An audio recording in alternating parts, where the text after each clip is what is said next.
Question number 1 अर्थात important question की series chapter number 9 से देखते हैं।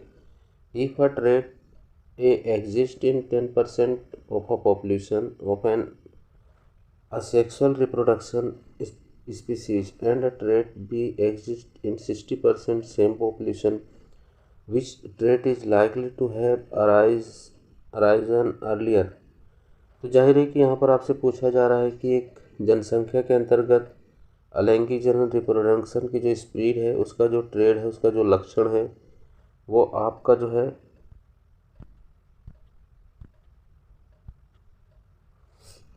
है क्या नाम है, ए आपको दर्शाया गया है।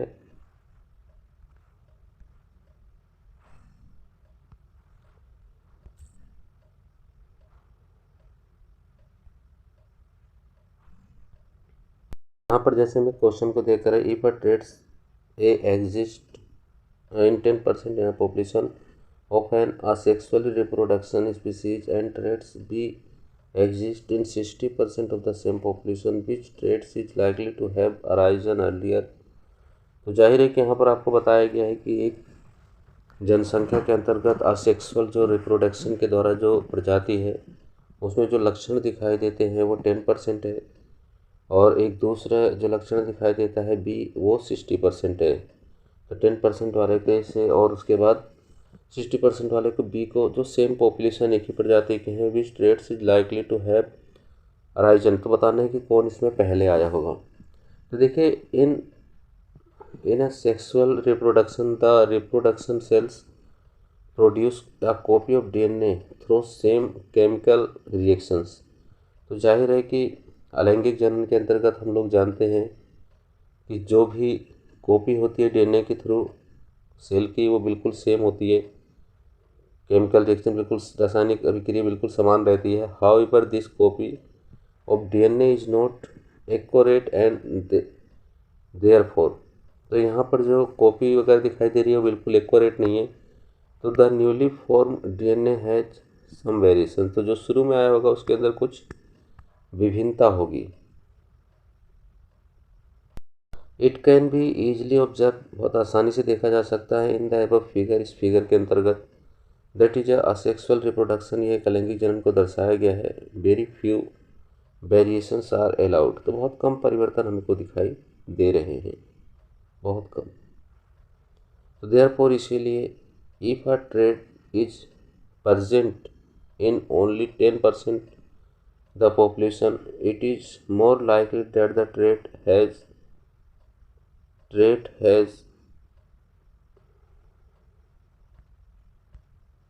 it can be easily observed in the above figure that in a asexual reproduction। तो जाहिर बहुत आसानी से हम लोग देख सकते हैं कि जो ऊपर दी गई आकृति है उसमें एक अलैंगिक जनन को दिखाया गया और उसमें बहुत कम परिवर्तन हो रहे हैं।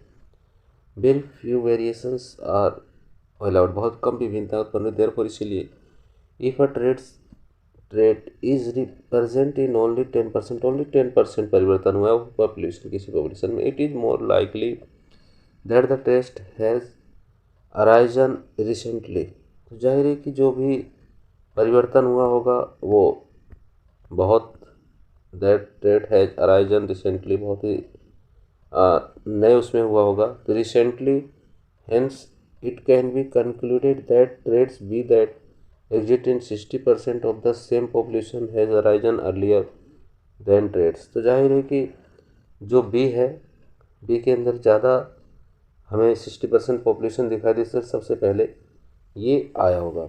इसी तरीके से इसका आंसर है। तो देखिए, परीक्षा की दृष्टि से ये क्वेश्चन आपका काफ़ी इम्पोर्टेंट है। क्या मोस्ट इम्पोर्टेंट है। तो how is the sex of child determine in human beings. तो मानव के अंदर लिंग निर्धारण कैसे किया जाता है। तो देखिए, यहाँ पर आंसर को देखते हैं। इन ह्यूमन बींग्स, मानवों के अंदर, the female have x chromosome. तो जो मादा होती है उसके अंदर एक्स क्रोमोसोम होते हैं। एंड द फीमेल है 1 एक्स एंड 1 वाई। तो जो मेल होते हैं, जो पुरुष होते हैं, उसके अंदर एक्स और वाई दोनों क्रोमोसोम होते हैं। देयरफॉर, इसीलिए, the female are X X and the male are X Y. तो फीमेल के अंदर एक्स एक्स गुणसूत्र होंगे और उसके बाद क्रोमोसोम होंगे और उसके बाद फिर उसके अंदर XY होंगे। द गैमेट्स युग्मक एज वी नो हम जानते हैं receive half of the chromosome and the male gametes and have 22 autosomes and either X और Y सेक्स क्रोमोसोम। तो जाहिर है हम लोग जानते हैं कि हाफ क्रोमोसोम्स को लिया जाएगा, रिसीव किया जाएगा मेल गैमेट्स के थ्रू। 22 क्रोमोसोम्स आइदर X और Y हो सकता है वो। तो टाइप ऑफ मेल गैमेट तो 22 प्लस X और हम कह सकते हैं फिर 22 प्लस Y, दोनों में से एक होगा, चाहे 22 प्लस X हो चाहे 22 प्लस Y हो, क्योंकि 23 वहाँ पर होने गुणसूत्र जरूरी है, इसी वजह से दोनों में से एक होगा। और उसके बाद however since the female have XX chromosome, तो फीमेल के अंदर केवल XX क्रोमोसोम्स होते हैं, तो their gametes can have X sex chromosome, तो केवल उसका X का होगा, लेकिन पुरुष का Y और ऐड हो सकता है, तो वो स्त्री का X होगा। तो type of female gamete 20 plus X, तो यहाँ पर जो फीमेल का होगा वो कितना होगा 20 प्लस X होगा। तो देखिए यहाँ पर फादर के XY क्रोमोसोम को रिप्रेजेंट किया गया है मदर के XX। तो जाहिर है कि जब सेल का निर्माण हो रहा था तो यहाँ पर यदि पुरुष के अंदर से X क्रोमोसोम ट्रांसफ़र हो रहे हैं और मदर के अंदर से भी X क्रोमोसोम ट्रांसफ़र हो रहे हैं, तो इस जगह पर जो होगी आपके पास डॉटर होगी, अर्थात लड़की होगी। और इसी प्रकार से यदि उसके गुणसूत्र X और Y ट्रांसफ़र हो रहे हैं तो इस जगह पर लड़का होगा। और इसी प्रकार से यदि फिर हम आगे क्रॉस कराते हैं, फिर से यदि XX होते हैं तो फिर से लड़की होगी, यदि XY होते तो लड़का होगा। तो यही आपका sex determination in human beings है। तो इसे चार्ट के थ्रू भी, जैसे मैंने आपको कैपिटल T और स्मॉल t का बनाकर दिखाया था, बिल्कुल उसकी जगह पर इसे आप रख दीजिए और बना लीजिए और बन जाएगा। क्योंकि सेल को बनने के लिए हमारे पास कम से कम 23 ऑफ पेयर्स क्रोमोसोम होनी चाहिए या फिर 46 क्रोमोसोम होनी चाहिए। तो जाहिर है कि पुरुष के अंदर से जो Y होगा उसी की वजह से दोनों के अंदर बाकी तो सेम है, Y की वजह से ही लड़के में परिवर्तन होगा, बाकी अदरवाइज लड़की ही होगी। इसीलिए the mother provides only X chromosome, तो मदर से केवल X क्रोमोसोम मिलते हैं। The sex of the baby is determined by the type of male gamete, तो मेल गैमेट से ही डिसाइड होगा, मदर नर से ही डिसाइड होगा X और Y से। That fuse with the X, यदि वो X के संग क्रोमोसोम के संग फ्यूज करेगा तो उस स्थिति में वो फीमेल होगी, अर्थात लड़की होगी। What are the small numbers of surviving tiger a cause of worry from the point of view of genetics? तो जाहिर है कि जो हमारे पास टाइगर्स हैं उनकी संख्या जो कम है उसको लेकर हम लोग चिंतित हैं, उसके कारणों को। तो क्या ये तो from the point of view, क्या आपके विचार से ये जेनेटिक्स है, अर्थात अनुवांशिक है? तो देखिए इस small numbers of tigers means बहुत कम संख्या, the fewer variations in terms of gene, तो जाहिर है कि बहुत कम भिन्नता है जीन के अंदर, are available. This means that when these tigers, जब ये टाइगर्स जो है, इसका मतलब है कि टाइगर जो है तो रिप्रोड्यूस, जब रिप्रोडक्शन होता है तो these are less changes of producing progeny, तो जब शिशु का निर्माण हो रहा था तो उस समय पे बहुत कम चांसेस है कि विद सम यूजफुल वेरिएशंस की वहाँ पर महत्वपूर्ण विभिन्नताएं ट्रांसफ़र हो रही है। हेंस इसीलिए it is a cause of worry, इसीलिए हमारी चिंता का विषय है from the point of view of genetics. अनुवांशिकता को लेके ये हमारा पॉइंट ऑफ व्यू, विचार से ही हमारे अंदर दुविधा या फिर संशय बना हुआ है। देखिए यहाँ पर क्वेश्चन है, why are human beings who looks difference from each other in the terms of size colour and looks said to be belong to the same species? क्या कारण है कि आकृति आकार रंग रूप में इतने भिन्न दिखाई पड़ने वाले मानव एक ही स्पीसीज के सदस्य हैं? तो देखिए हम लोग आंसर को देखते हैं। तो आंसर हमारे पास है species is a group of organisms, तो जो आपके पास प्रजाति है वो क्या नाम है, पूरा का पूरा एक समूह है जीवों का, that are capable of interbreeding, जो अपने जैसी क्षमता रखते हैं शिशु उत्पन्न करने की, to produce a fertile offspring, अपने जैसे शिशु पर, जिसमें कलर आपका स्किन कलर हो गया, लुक्स हो गया एंड दिखाई देते हैं, और साइज उनका आकार are variety of features present in human beings. तो इस प्रकार की वैरायटी उसके अंदर प्रेजेंट है, उपस्थित है उसकी जीन के अंदर। देखिए क्या बोलते हैं, these features are generally environmentally controlled. तो इस प्रकार के जो फीचर्स होते हैं वो आपके वायुमंडल के द्वारा पर्यावरण में परिवर्तन के कारण ऐसा होता है, रंग का, आकार का, कलर का। Various human races are form based on these features. तो जाहिर है किसी के द्वारा उनके अंदर निर्धारण होता है कि रंग रूप उसका कलर कैसा रहेगा।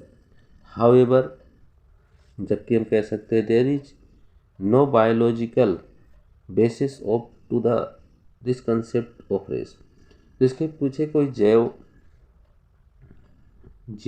विज्ञान का वर्क नहीं करता, या फिर कोई जैविक विविधता नहीं आती है जीवों के अंदर जिसके कारण वो हो, कोई ऐसा परिवर्तन नहीं हो रहा। तो देयरफॉर इसीलिए all human beings are single species. तो सभी के सभी जो मानव है केवल एक ही प्रजाति से हैं, ह्यूमन से, ऑफ डिफरेंस कलर साइज, जो उनका रंग रूप आकार वो परिवर्तित हो रहा है, are capable of reproduction and can reproduce of a fertile offspring. तो जो मानव होता है वो अपनी जैसी प्रजाति को उत्पन्न करता है, लेकिन जो वेरिएशंस, जो विभिन्नता वायुमंडल के अंदर, उसके कारण उसके रंग रूप आकार में परिवर्तन होता है, जबकि उसकी स्पीसीज में कोई परिवर्तन नहीं होता है। इसी वजह से जो मानव होते हैं मानव के जैसे ही दिखाई देंगे, सिर्फ उनके रंग रूप आकृति में परिवर्तन होगा। क्यों? क्योंकि अगर जेनेटिकल परिवर्तन होता तब तो फिर ये चेंजेस आते, लेकिन जेनेटिकल परिवर्तन नहीं, जेनेटिकल वही है, सेम स्पीसीज है। यहाँ पर देखिए क्वेश्चन नेक्स्ट है, mention of the factor which is mainly responsible for inherited traits, state the two outcomes of Mendel's experiment. तो ये भी आपका 2012 के अंदर क्वेश्चन आया हुआ है कि मेंडल के द्वारा जो प्रयोग किया गया था उससे हमें दो जो है कम से कम उसके एक्सपेरिमेंट को बताना है, जो जिम्मेदार होते हैं इस चीज़ के लिए, जो इनहेरिटेड ट्रेट्स होता है, अनुवांशिकता होती है, उसमें क्या क्या ज़रूरी है या फिर क्या क्या हमें दिखाई देता है, जिसके जो रिस्पॉन्सिबल होते हैं। तो DNA that contains all information, जो डीएनए होता है पहले बता दी, इसकी फुल फॉर्म डीऑक्सीराइबोन्यूक्लिक एसिड होती है, और ये जो है मेनली जो है रिस्पॉन्सिबल होता है फॉर इनहेरिटेड ट्रेट्स। तो यही जिम्मेदार है जो है अनुवांशिकता के गुण को ट्रांसफ़र करने में। आउटकम्स ऑफ मेंडल्स एक्सपेरिमेंट, तो हमें मेंडल के एक्सपेरिमेंट से क्या जानकारी मिलती है, both parents contribute equally towards the progeny. तो जाहिर है कि मेल एंड फीमेल, नर और मादा, दोनों के दोनों जो है अपनी प्रोजनी को इक्वली जो है क्रोमोसोम्स प्रदान करते हैं, प्रोवाइड करते हैं। ट्रेट्स में भी आइदर डोमिनेंट ऑफ रिसेसिव, वो आपका प्रभावी लक्षण हो सकता है या फिर अप्रभावी लक्षण हो सकता है। तो यहाँ पर dominant traits will be expressed in both heterozygous as well as homozygous conditions, while recessive traits will be expressed only in homozygous condition। तो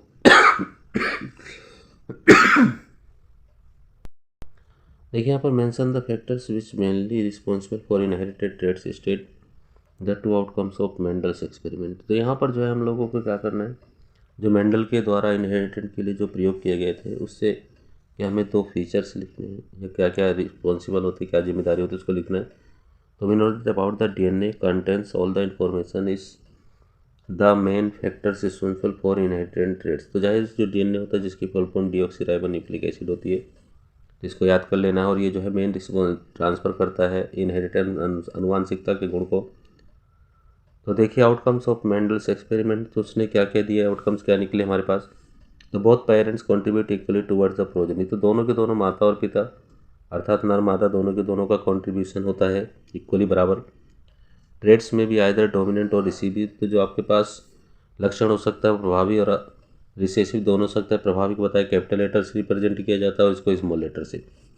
dominant traits will be expressed in both heterozygous as well as homozygous. तो जाहिर है कि जो dominant हम represent करते हैं प्रभावी को दोनों तरीके से, वो आपका जो है क्या नाम है समांगी रूप से या फिर विसंगी दोनों रूपों से हो सकता है।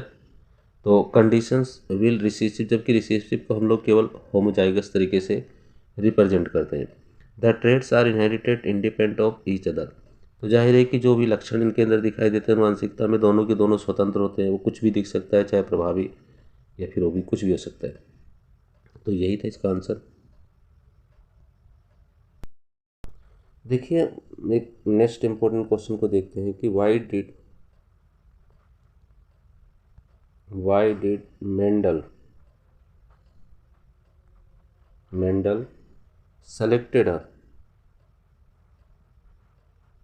selected a pea plant for his experiment। he selected, ठीक है आप कर लेना, selected a pea plant for his experiment, ये लगा लेना उसके पीछे। तो देखिए मेंडल ने जो है क्या नाम है मटर के पौधे का ही सिलेक्शन क्यों किया। तो सबसे पहले नंबर पर हम लोग कह सकते हैं शॉर्ट लाइफ पीरियड। तो इसका जो समय काल होता है क्या होता है, बहुत कम होता है। सेकंड नंबर पे हम क्या कह सकते हैं, we can cross self pollination और क्रॉस पॉलिनेशन। तो इसमें हम स्वपरागण और परपरागण दोनों करवा सकते हैं, तो दोनों हम करवा सकते हैं। और उसके बाद और भी हो सकता है, ये कॉन्ट्रास्ट करेक्शन में 7 फीचर्स में क्या होता है उपलब्ध है। और उसके बाद जो है self pollination takes place in pea plants and so possible to get pure line of traits. तो यहाँ पर हमें जो है क्या नाम है शुद्ध लक्षण प्राप्त होते हैं, शुद्ध ट्रेड्स मिलते हैं, लक्षण हमें मिलते हैं, शुद्ध लक्षण हमें प्राप्त होते हैं। और उसके बाद flowers are bisexual and hermaphrodite। तो यहाँ पर हम लोग वही क्रॉस पोलिनेशन और स्वपोलिनेशन हम लोग करवा सकते हैं, मैंने आपको बता ही दिया है। 7 फीचर्स में उपलब्ध है, लॉन्ग पीरियड। इनको सीड्स भी क्या होती है राउंड शेप में होती है, और सीड्स क्या होती है इसकी रिंकल शेप में होती है। तो उसको लेकर भी हम लोग इसको बता सकते हैं। और इनके जो होते हैं, जो फूल्स होते हैं, जो फ्लावर्स होते हैं इनके, वो भी डिफरेंस कलर्स में उपलब्ध है। और सबसे ज़्यादा मेन जो रीज़न था वो आपके पास था क्या बोलते हैं शॉर्ट लाइफ पीरियड का। तो आप लोग मेंडल के एक्सपेरिमेंट है इसे आप इसे कर लीजिए इस तरीके से। Important question. तो देखिए क्या नाम है, state the 3 Mendel's law of inheritance. तो मेंडल के द्वारा जो है क्या नाम है इनहेरिटेंस, अनुवंशिकता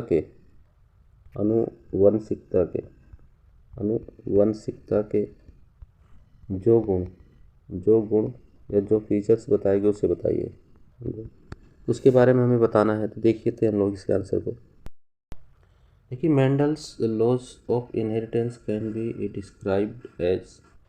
तो देखिए क्या नाम है, we can say that Mendel's describe the inheritance laws are 3 types. 3 तरीके से अनुवांशिकी के गुणों को उन्होंने डिफाइन किया है। The first law says that the law of dominance, प्रभाविता का नियम।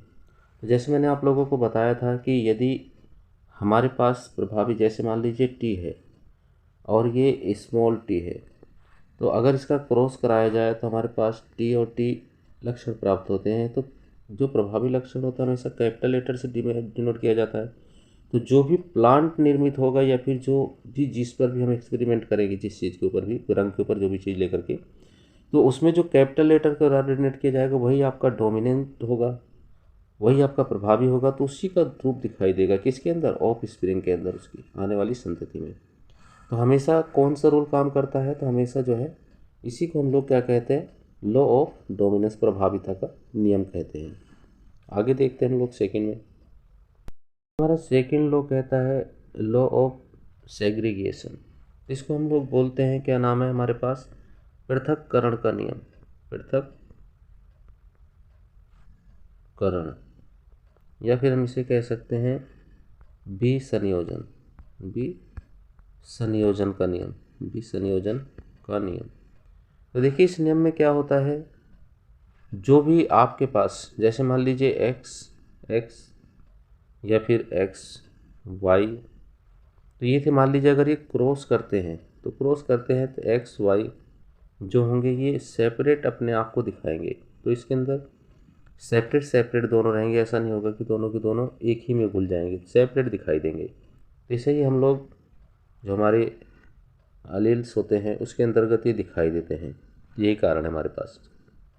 थर्ड लॉ है लॉ ऑफ इंडिपेंडेंट एस्ट्रोमेंट। तो देखिए यहाँ पर क्या चीज़ है, ये हमारा है स्वतंत्र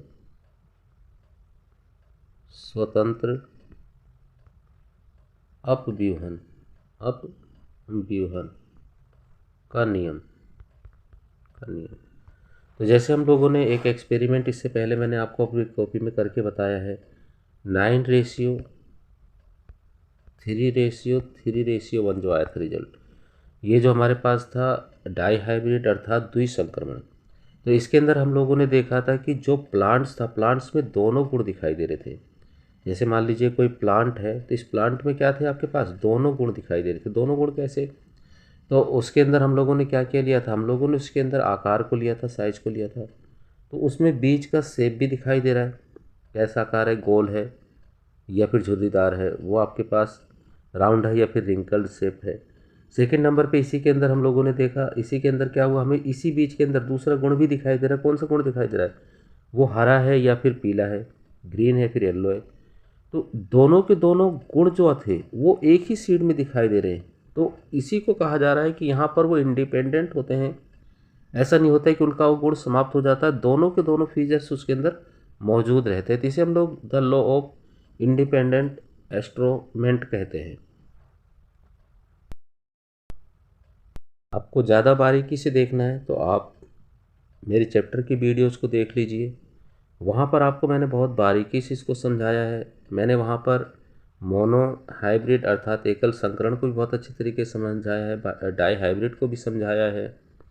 और मोस्टली मेरे हिसाब से आपके क्वेश्चंस इन्हीं में से आएंगे, ज़्यादा अलग क्वेश्चन नहीं आने वाले, क्योंकि ये चैप्टर आपका हाफ है।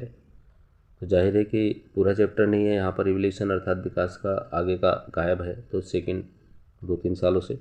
तो आप इसको जो है क्या नाम है, मेरे वीडियो को आप जा कर के देख सकते हो। तो वहीं पर मैंने आप लोगों को नेक्स्ट में जो इन्होंने बता रखा है उस प्रोसेस को भी बताया कि आपका सेल होता है, सेल के अंदर क्रोमोसोम्स होते हैं, डीएनए वगैरह होते हैं, तो इसको भी मैंने वहाँ पर डिफाइन किया हुआ है। तो आप वहाँ पर से इसे देख सकते हैं। आप मेरे चैनल के संग जुड़े रहिए, लाइक करिए, शेयर करिए, सब्सक्राइब करिए, कमेंट करिए। वीडियो देखने के लिए आप सभी का